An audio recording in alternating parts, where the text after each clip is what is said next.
एक दिन जब राजा का दरबार भरा था, तब एक व्यापारी दरबार में आया।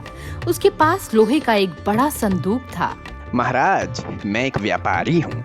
मैंने तीर्थ यात्रा पर जाने की योजना बनाई है और मेरे पूर्वजों का सारा धन इस बक्से में है। मैं निवेदन करता हूँ कि आप इसे अपनी सुरक्षा में रखें महाराज। ठीक है, तुम्हारी संपत्ति की देखभाल मैं रखूंगा। तुम्हारी यात्रा शुभ हो। राजा ने व्यापारी की संपत्ति को सुरक्षित रखने के लिए तोंदुमल को उसकी जिम्मेदारी दे दी। कुछ महीनों के बाद वो व्यापारी दोबारा राज दरबार में आया। महाराज, मैं तीर्थ यात्रा संपन्न करके वापस आ गया हूँ। मैं यहाँ फिर से आया हूँ ताकि अपना बक्सा वापस ले सकूं महाराज। राजा ने तोंदुमल को बक्सा वापस लाकर व्यापारी को दे देने के लिए कहा। तोंदुमल बक्सा लेने के लिए घर गए।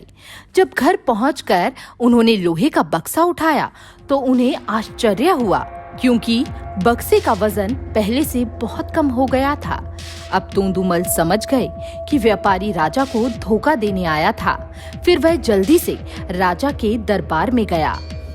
महाराज, इस व्यापारी के पूर्वज मेरे घर में आए हैं और वो मुझे वो बक्सा यहाँ नहीं लाने दे रहे हैं। महाराज, चालाकी मत कर महाराज। तोंदुमल चालाकी से मेरा धन हथियाना चाहता है।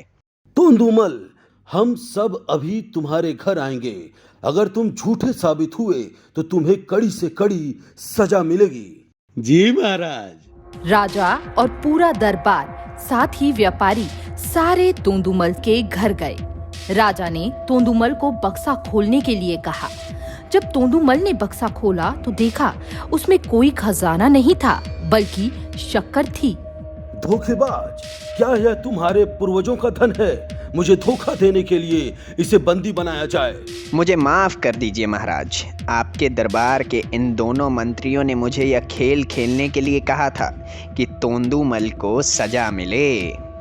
राजा ने फिर सिपाहियों से कहकर दोनों मंत्रियों को भी बंदी बना लिया।